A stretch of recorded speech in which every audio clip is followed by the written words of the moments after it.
अनुच्छेद 13। तो अनुच्छेद 13 जो है बेसिकली विधि शब्द को परिभाषित करता है। विधि शब्द को परिभाषित करता है। और विधि शब्द को परिभाषित क्यों करता है? क्योंकि आपको पता है जब शुरुआत में हम बेसिक चीजों को देख रहे थे तब वहां पे हमने एक लाइन को देखा था कि हमारे मौलिक अधिकारों को जो हनन कर सकता है वो राज्य कर सकता है ना। मौलिक अधिकार हमें राज्य के विरुद्ध प्राप्त होते हैं। तो राज्य हमारे मौलिक अधिकारों का हनन कर सकता है, और राज्य हनन कैसे करेगा? तो विधि के माध्यम से करेगा। राज्य कोई ऐसी विधि का निर्माण कर सकता है जिससे हमारे मौलिक अधिकारों का हनन हो, ये पॉसिबिलिटी है। तो इसीलिए अनुच्छेद 13 के अंतर्गत विधि शब्द को परिभाषित करना बहुत ज्यादा महत्वपूर्ण था, और इसी कड़ी में हमारे संविधान निर्माताओं ने विधि शब्द को परिभाषित किया। ठीक है। तो विधि शब्द के अंतर्गत होता क्या है ना, विधि शब्द क्या होता है? तो इस चीज को आपको लिखना है। हेडिंग लगाइए आप आर्टिकल 13। आर्टिकल 13 में पहला बिंदु आप लिखिए।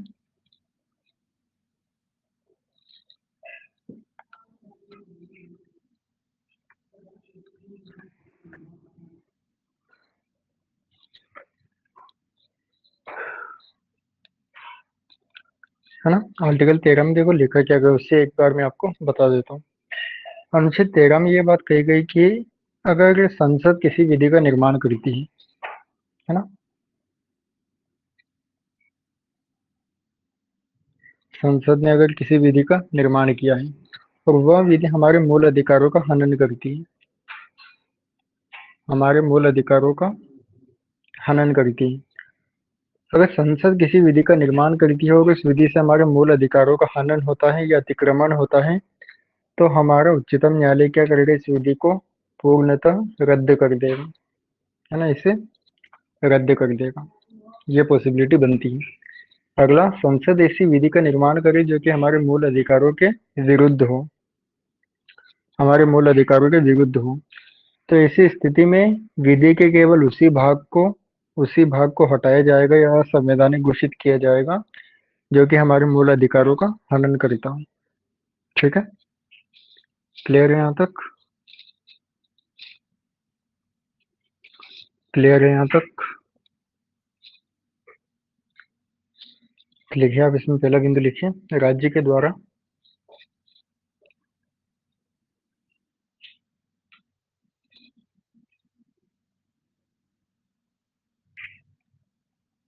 राज्य के द्वारा निर्मित राज्य के द्वारा निर्मित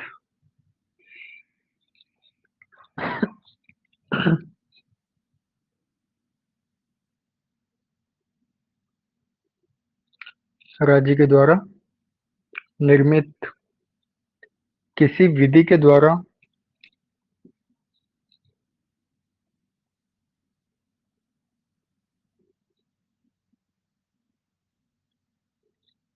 किसी विधि के द्वारा विधि के द्वारा यदि मूल अधिकारों का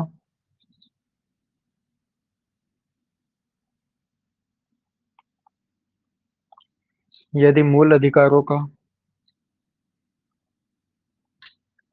अतिक्रमण किया जाए, मूल अधिकारों का अतिक्रमण किया जाए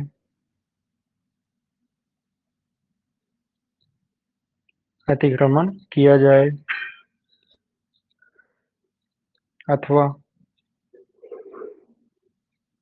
अथवा मूल अधिकारों को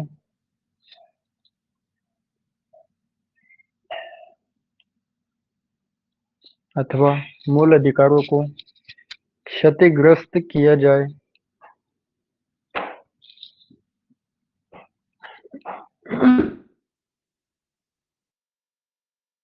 मूल अधिकारों को क्षतिग्रस्त किया जाए, तो उसे तो उसे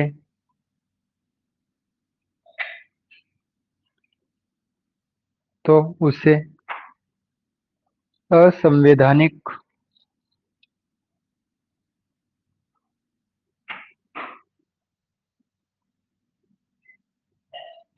तो उसे असंवैधानिक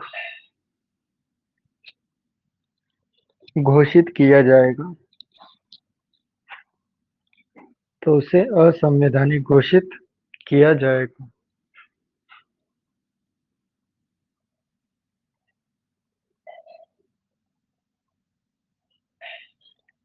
असंवैधानिक घोषित किया जाएगा।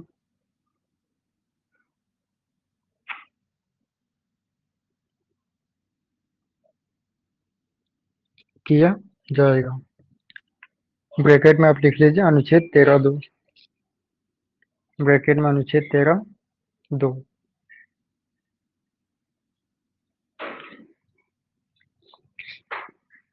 अनुच्छेद 13(2).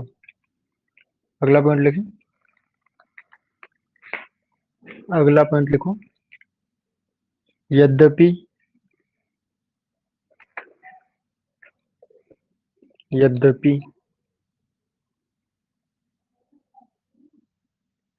यद्यपि उल्लेखनीय है कि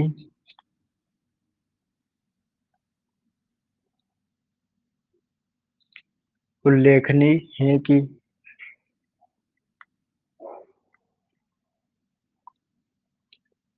उल्लेखनीय है कि उच्चतम न्यायालय उच्चतम न्यायालय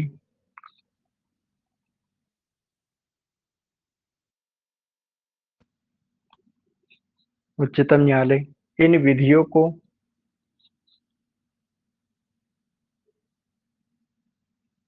इन विधियों को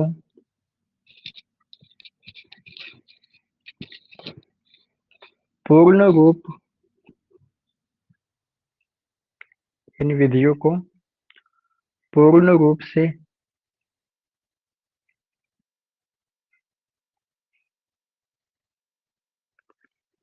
पूर्ण रूप से निरस्त नहीं करता। पूर्ण रूप से निरस्त नहीं करता।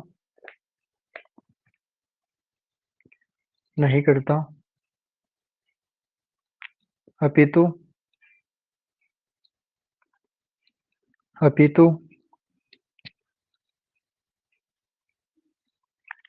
विधि के उसी भाग को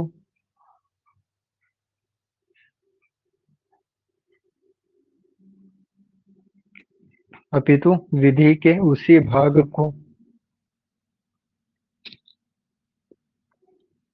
भाग को निरस्त करता है।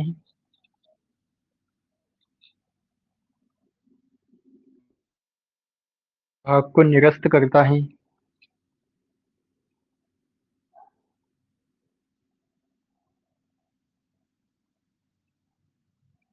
निरस्त करता है जो जो मूल अधिकारों के विरुद्ध है। जो मूल अधिकारों के विरुद्ध है।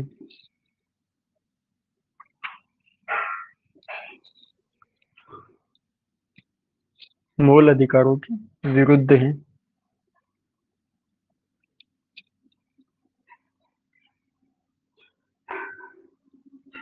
पूर्ण विराम।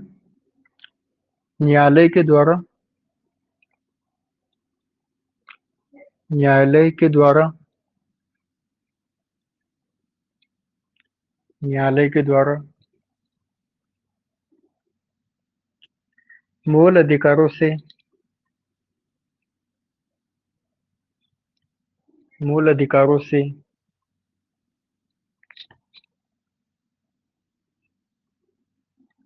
मूल अधिकारों से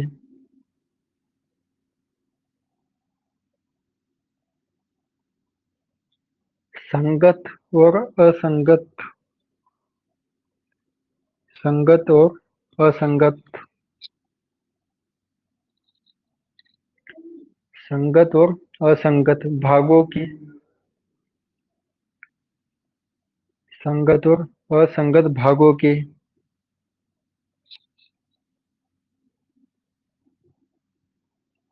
भागों के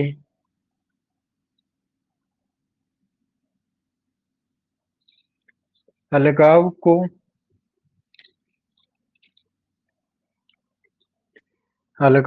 ही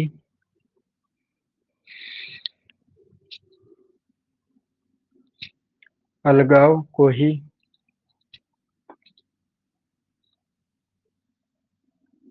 पृथक्करण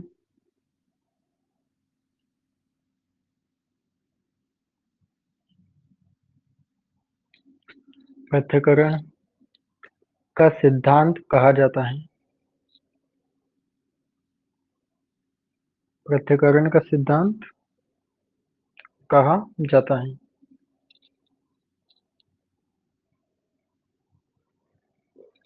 कहा जाता है। पूर्ण विराम। पूर्ण विराम।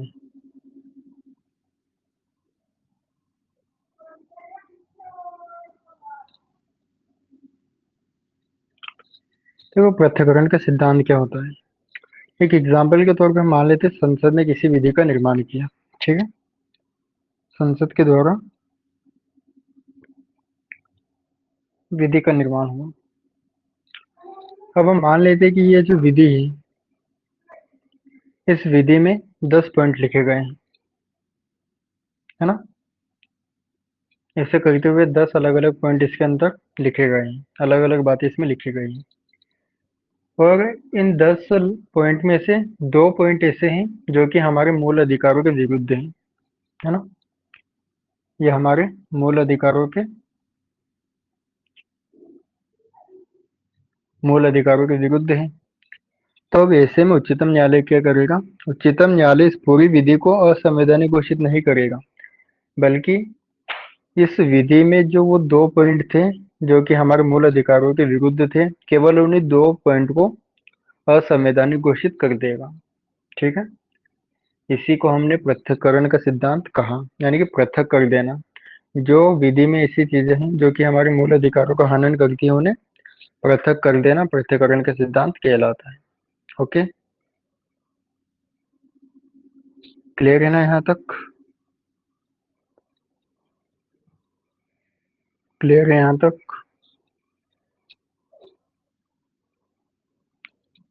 ठीक। अब अगली लाइन क्या लिखी गई है अनुच्छेद 13 में। तो अनुच्छेद 13 में कहा गया है कि जब हमारा संविधान लागू हुआ था, यानी कि 26 जनवरी 1950 को, 26 जनवरी 1950 को, तो 26 जनवरी 1950 से पहले जितनी विधियां निर्मित थी, है ना, 26 जनवरी 1950 से पहले भी ब्रिटिश और इसके द्वारा कई सारी विधियों का निर्माण किया गया था, कई सारे कानून थे। अगर वो सारी विधियां हमारे मौलिक अधिकारों का हनन करती हैं, तो ऐसे में क्या किया जाए, है ना। तो अगला पॉइंट आप लिख लीजिए। अगला पॉइंट लिखें। मूल अधिकारों का मूल अधिकारों का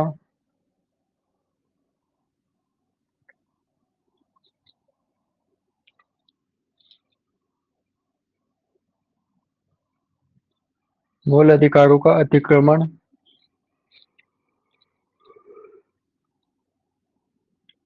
मूल अधिकारों का अतिक्रमण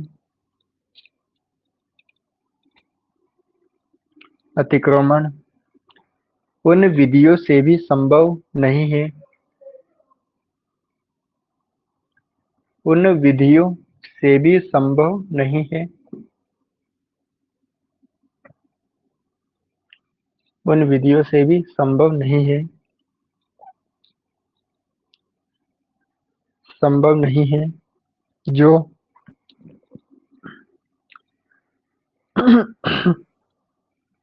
जो 26 जनवरी 1950 से पहले जो 26 जनवरी 1950 से पहले 1950 से पहले निर्मित हुई है। 26 जनवरी 1950 से पहले निर्मित हुई है।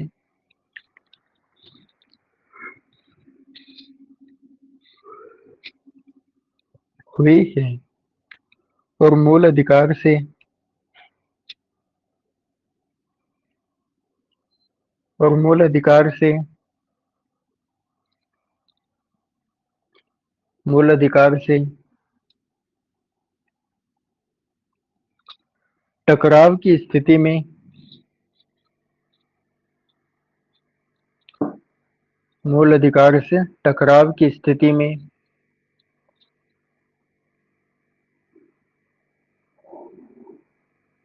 टकराव की स्थिति में मूल अधिकार मूल अधिकार मूल अधिकार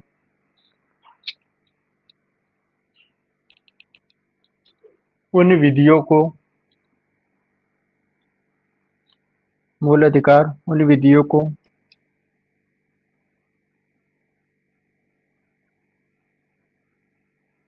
उन विधियों को आच्छादित कर लेगा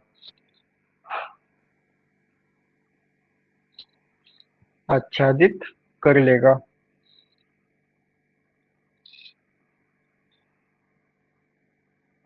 आच्छादित कर लेगा कर लेगा पूर्ण विराम पूर्ण विराम। अगला पॉइंट लिखिए। अगला पॉइंट लिखो। मूल अधिकार सर्वोच्च है। मूल अधिकार सर्वोच्च है।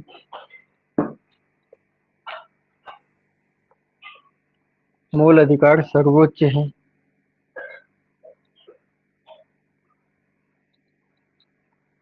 है जिसे सामान्य विधि द्वारा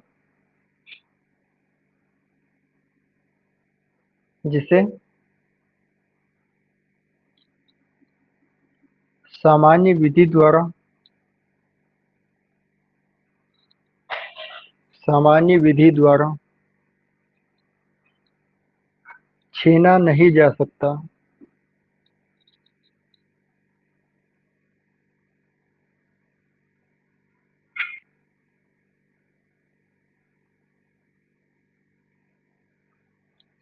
सामान्य विधि द्वारा छीना नहीं जा सकता। लेकिन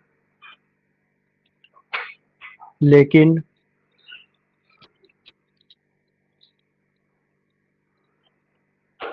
लेकिन संविधान संशोधन के द्वारा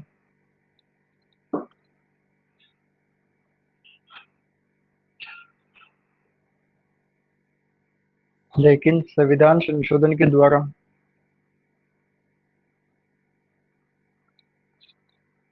संविधान संशोधन के द्वारा द्वारा इसे समाप्त किया जा सकता है।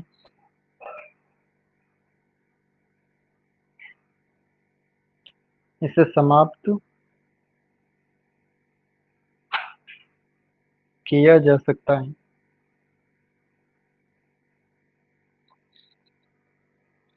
समाप्त किया जा सकता है। इसलिए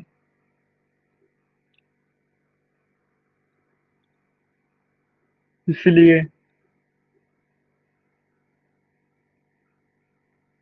इसलिए 44वें संविधान संशोधन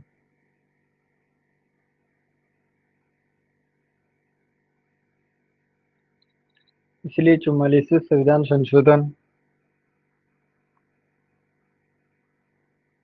संशोधन से 44वें संविधान संशोधन से संपत्ति के अधिकारों को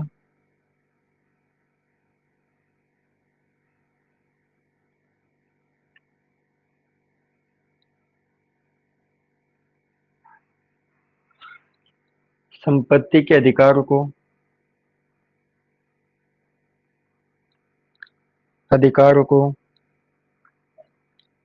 भाग 3 से हटा दिया गया।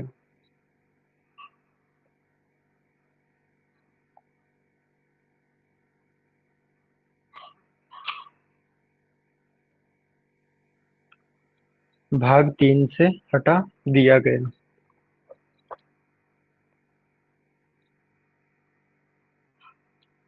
हटा दिया गया। पूर्ण विराम। पूर्ण विराम। अगला पॉइंट।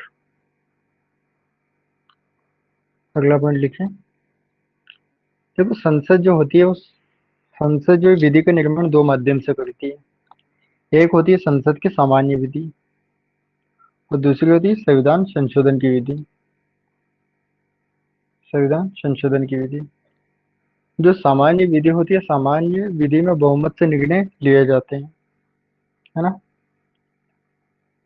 अगर 100 व्यक्ति हमारे पार्लियामेंट में हैं, उसमें से 50 या 51 व्यक्तियों ने किसी विधि के पक्ष में हाँ बोल दिया, तो उस कानून का निर्माण हो जाता है। लेकिन संविधान संशोधन विधि जो है, इसकी पूरी प्रक्रिया अनुच्छेद 368 में बताई गई है। अनुच्छेद 368 में बताई गई है। इसके अनुसार आपको संसद में कम से कम 2/3 बहुमत होना आवश्यक है। 2/3 आपके पास बहुमत होगा, आप तभी तभी आप संविधान संशोधन कर सकते हो और भाग 3 के मूल अधिकारों को छीन सकते हो। तो ये अपने आप में बहुत डिफिकल्ट है। 2/3 बहुमत जो प्राप्त करना काफी ज्यादा डिफिकल्ट काम हो जाता है। इस वजह से हमारे मौलिक अधिकारों का हनन नहीं हो पाता। ठीक है। अगला पॉइंट आप लिखें। अगला पॉइंट।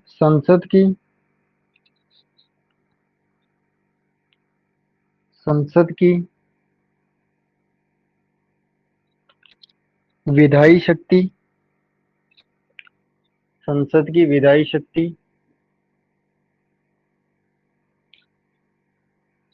संसद की विधायी शक्ति।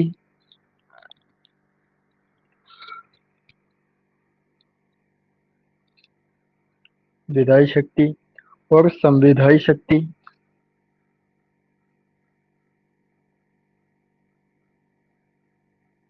और संविधायी शक्ति। विधायी शक्ति और संविधायी शक्ति। सर ये संवैधानिक शक्ति क्या होती है, इसको समझाना। पहले आप लाइन को कंप्लीट कीजिए। लाइन को आप पहले कंप्लीट कीजिए, फिर उसी पर आ रहे हैं हम। संविधायी शक्ति पृथक है।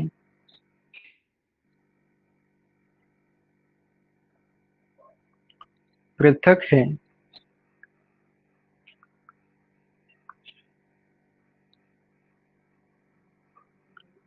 पृथक है। पूर्ण विराम। विधायी शक्ति से। विधायी शक्ति से।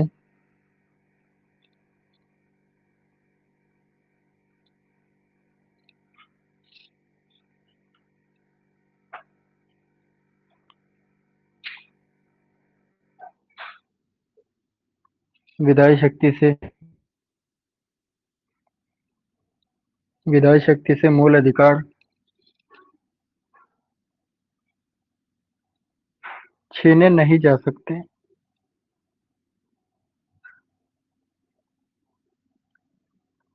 मूल अधिकार छीने नहीं जा सकते।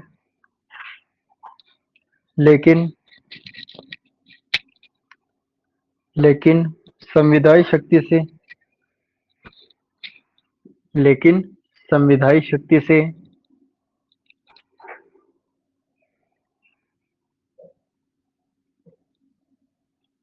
लेकिन संविधायी शक्ति से इसे समाप्त किया जा सकता है। इसे समाप्त किया जा सकता है। किया जा सकता है। पूर्ण विराम। इस पूरी लाइन को आप अंडरलाइन कर लीजिए एक बार। काफी महत्वपूर्ण है, पीटी के पॉइंट ऑफ व्यू से काफी ज्यादा महत्वपूर्ण है। तो अंडरलाइन आप इसे कर लीजिए।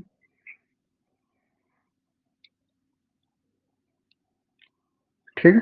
अब देखो आप, संविधायी और विधायी शक्ति क्या होती है। संसद के पास में दो प्रकार की शक्तियां होती है, एक संविधायी शक्ति और दूसरा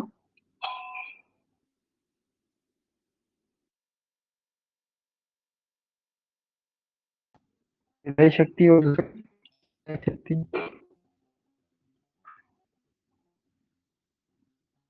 विधायी शक्ति होती है विधायी शक्ति वो होता है जिससे संसद जो है से अगर किसी विधि का निर्माण करते हैं, सामान्य बहुमत से अगर किसी विधि का निर्माण करते हैं, तो उसे हम विधायी शक्ति कहेंगे।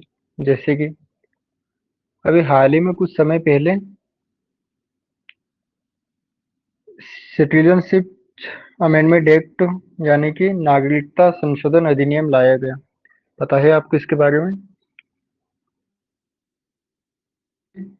लाया गया, पता है इसके बारे में?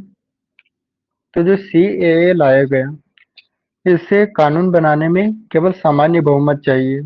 संसद ने सामान्य बहुमत के माध्यम से एक विधि को या एक कानून को पारित किया और उस कानून के अंतर्गत जो सीएए है वो पारित करवा दिया, है ना। तो ये संसद की एक विधायी शक्ति हो गई। अब संविधायी शक्ति क्या होता है?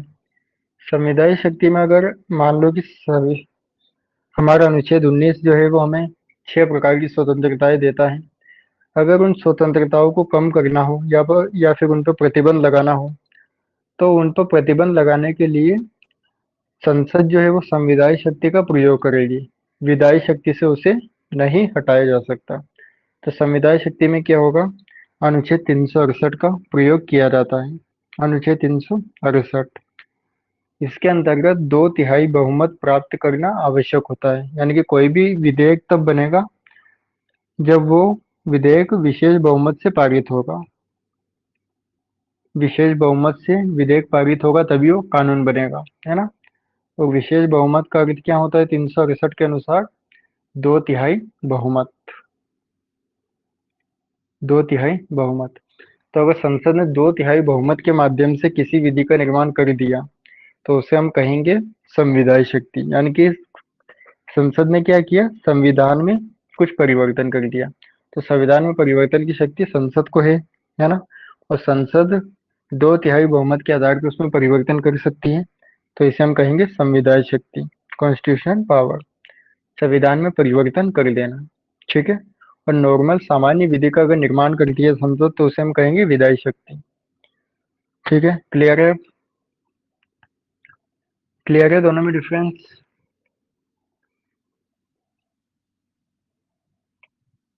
ओके,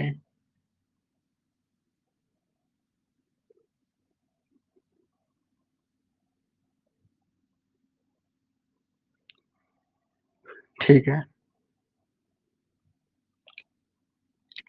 तो अगला पॉइंट आप लिखिए। काफी महत्वपूर्ण पॉइंट है जो अगला आप लिखने वाले हैं, स्टार लगा के आप लिखिएगा इसे। अगला पॉइंट लिखिए। देखिए, अनुच्छेद 13 के खंड 2 में, अनुच्छेद 13 के खंड 2 में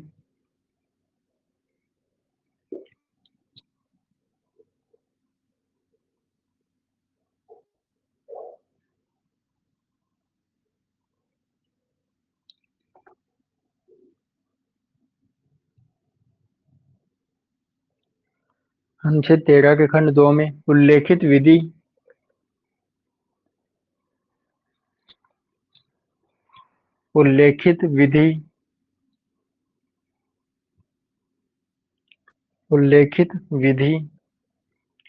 का अभिप्राय उल्लेखित विधि का अभिप्राय अभिप्राय सामान्य विधि से है।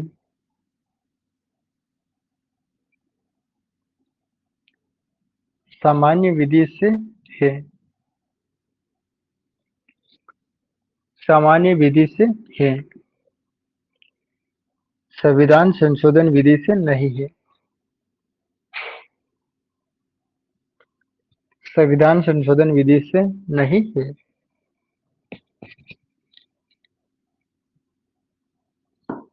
संविधान संशोधन विधि से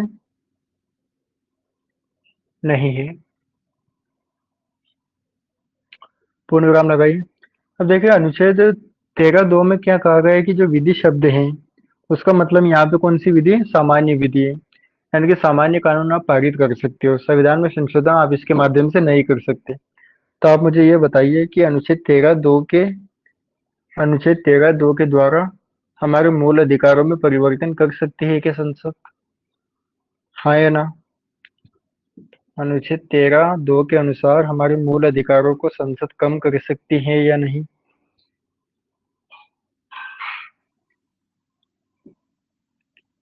हमारे मूल अधिकारों का अतिक्रमण कर सकती है या नहीं? नहीं, गलत जा रहे हो आप। अनुच्छेद 13(2) के अनुसार जो है, जो विधि है वो सामान्य विधि है, और हमने थोड़ी देर पहले क्या देखा था कि हमारे मूल अधिकारों का अतिक्रमण जो है वो संविधान संशोधन विधि से ही किया जा सकता है, सामान्य विधि से नहीं किया जा सकता। और अनुच्छेद 13(2) जो है, इसमें कौन सी विधि का उल्लेख है? सामान्य विधि का उल्लेख है ना? इसमें सामान्य विधि का उल्लेख है। तो सामान्य विधि के द्वारा हमारे मौलिक अधिकारों का हनन नहीं हो सकता, है ना? तो हमारे मौलिक अधिकारों का हनन के लिए संविधान संशोधन विधि की आवश्यकता पड़ती है। ठीक है। अब आगे अगर एग्जाम में पूछ लिया जाए तो आंसर दे पाओगे आप? आंसर दे पाओगे? ओके, ठीक है। ओके, अगला पॉइंट लिखिए फिर।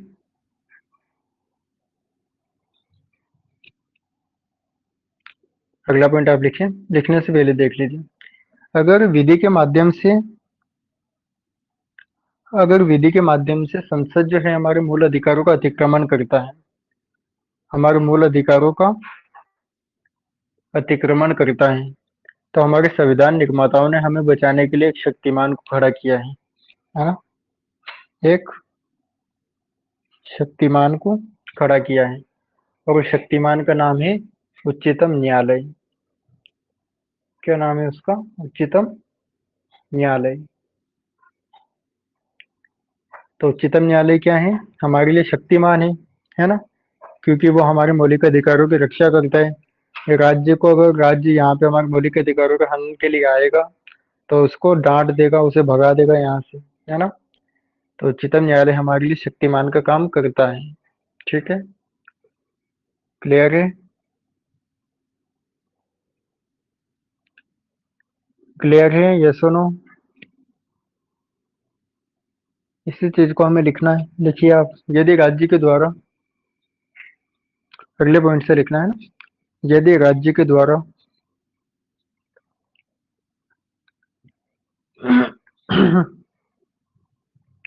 राज्य के द्वारा मूल अधिकारों पर राज्य के द्वारा मूल अधिकारों पर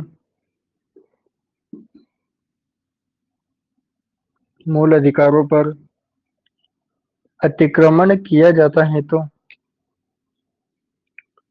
मूल अधिकारों पर अतिक्रमण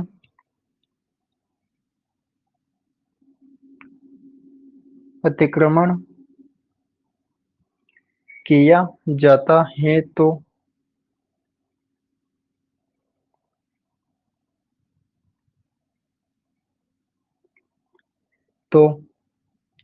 व्यक्ति के लिए तो व्यक्ति के लिए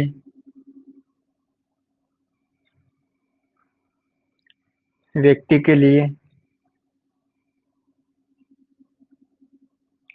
या नागरिक के लिए या नागरिक के लिए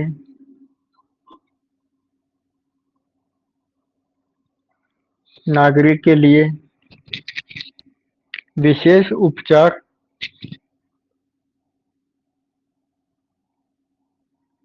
विशेष उपचार विशेष उपचार भी प्रदान किए गए हैं। विशेष उपचार भी प्रदान किए गए हैं।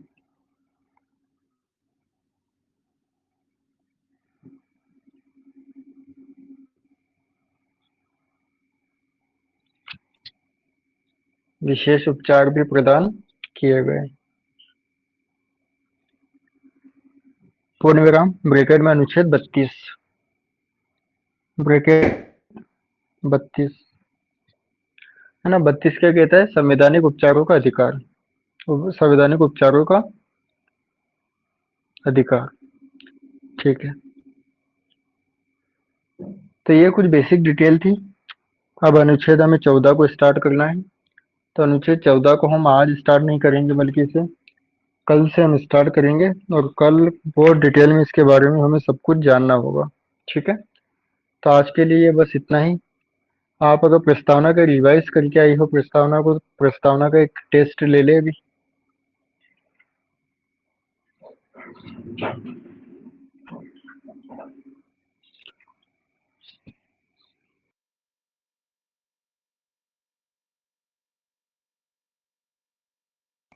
ठीक है, प्रस्तावना का एक टेस्ट ले लेते हैं। 5 क्वेश्चन मैं आपके सामने रखने वाला हूँ। 10-10 सेकंड का आपको टाइम दूंगा। ठीक है, आप जल्दी से जल्दी कोशिश कीजिएगा कि क्वेश्चन को सोल्व कर पाए। ठीक है,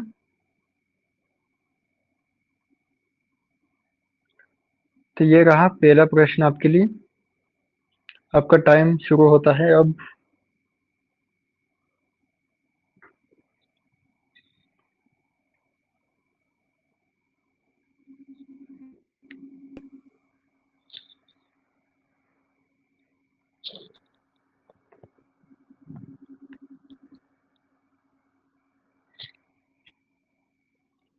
ओके, आया है आप। चलिए चेक करते हैं एक बार। पूछा क्या गया, निम्नलिखित में से कौन से मामले में उच्चतम न्यायालय ने प्रस्तावना को भारतीय संविधान का एक भाग माना। देखो, बेरोबारी वाद के बारे में मैंने आपको बताया था। बेरोबारी वाद में जो है संविधान का भाग इसे नहीं माना गया था, है ना। संविधान का इसे नहीं माना गया, तो पहला गलत हो जाएगा। दूसरा है केशवानंद भारतीवाद। तो केशवानंद भारतीवाद में आधारभूत ढांचे का सिद्धांत आया था, है ना। आधारभूत ढांचे का सिद्धांत इसके अंतर्गत आया था। साथ ही इसी वाद में पहली बार जो प्रस्तावना है उसको संविधान का भाग माना गया था। तो ऑप्शन नंबर बी हमारा राइट आंसर हो जाएगा। ठीक है, ऑप्शन नंबर 2 सही है। इसके अलावा भारतीय जीवन बीमा निगम वाद यानी कि एलआईसी वाद, इसको हम एलआईसी वाद के नाम से जानते हैं, 1995 में हुआ था। इसमें भी संविधान का भाग इसे माना गया था। तो 2 और 3 सही होंगे, यानी कि ऑप्शन नंबर हमारा सी राइट होगा। यस, बिल्कुल सही जवाब है आपका सी। ठीक है, अगला क्वेश्चन। 10 सेकंड का टाइम है, सोल्व कीजिए जल्दी से।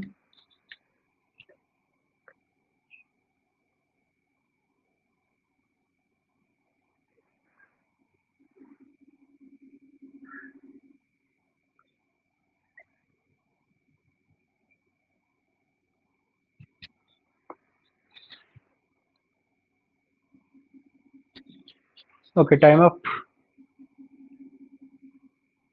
ए आया है, चलिए चेक करते हैं एक बार।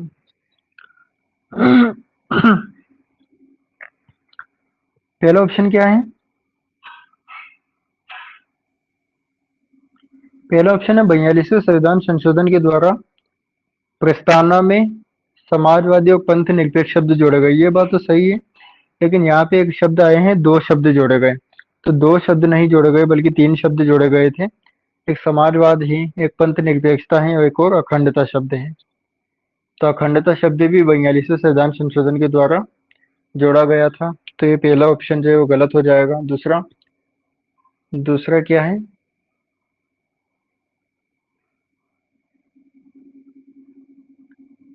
दूसरा है 44वें संविधान संशोधन के द्वारा प्रस्तावना में अखंडता शब्द। तो देखो, अखंडता शब्द भी 42वें संविधान संशोधन के द्वारा जोड़ा गया था, है ना।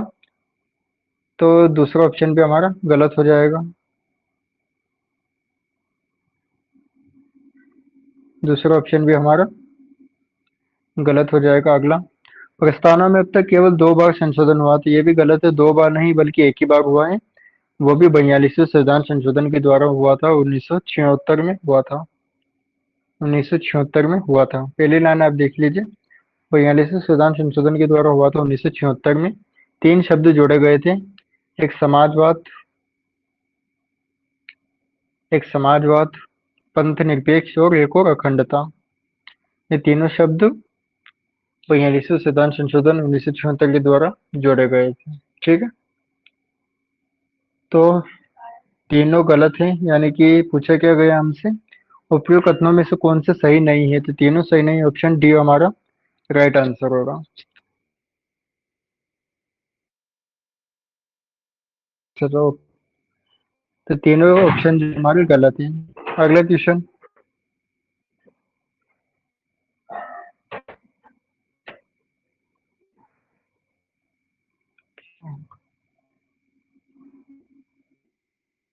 क्या हो रहा है? ठीक।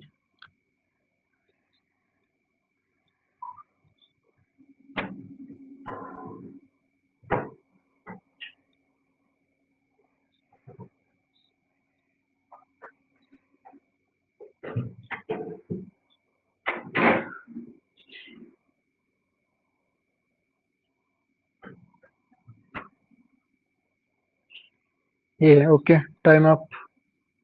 ये आया है ओके, चलिए चेक करते हैं एक बार।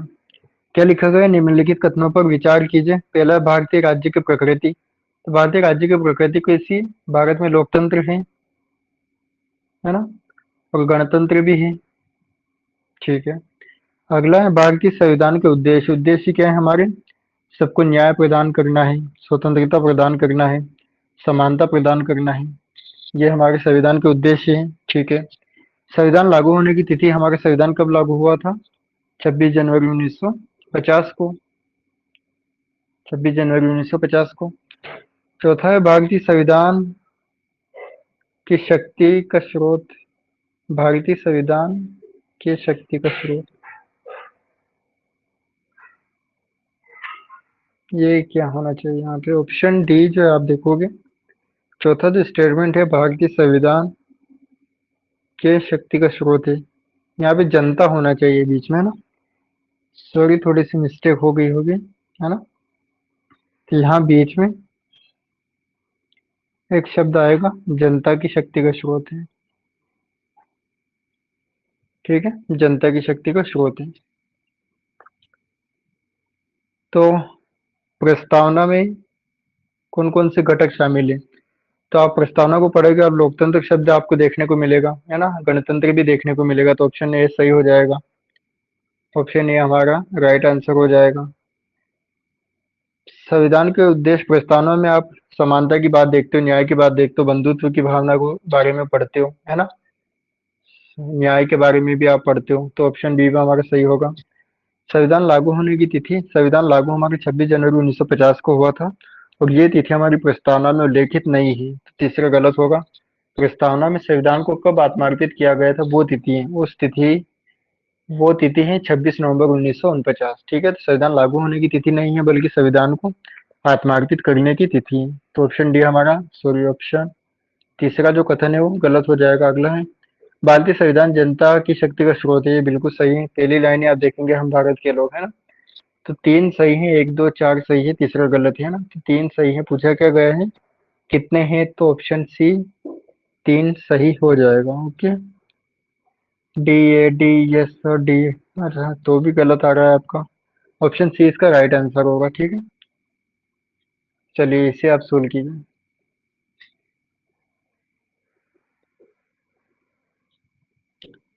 ये आज के लास्ट क्वेश्चन है।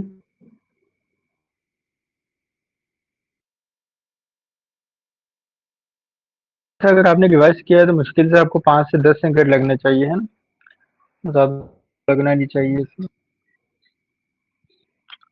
Okay, time up. आंसर बताइए अपना। सही हो या गलत हो उससे मत डरिए आप, है ना। अभी जो आपको आंसर लगता है वो बताइए, सही है या गलत, उसके बारे में हम अभी चर्चा कर लेंगे। ठीक है। सौम्या अभी जुड़ी है। कितने टाइम से कहाँ थी तुम?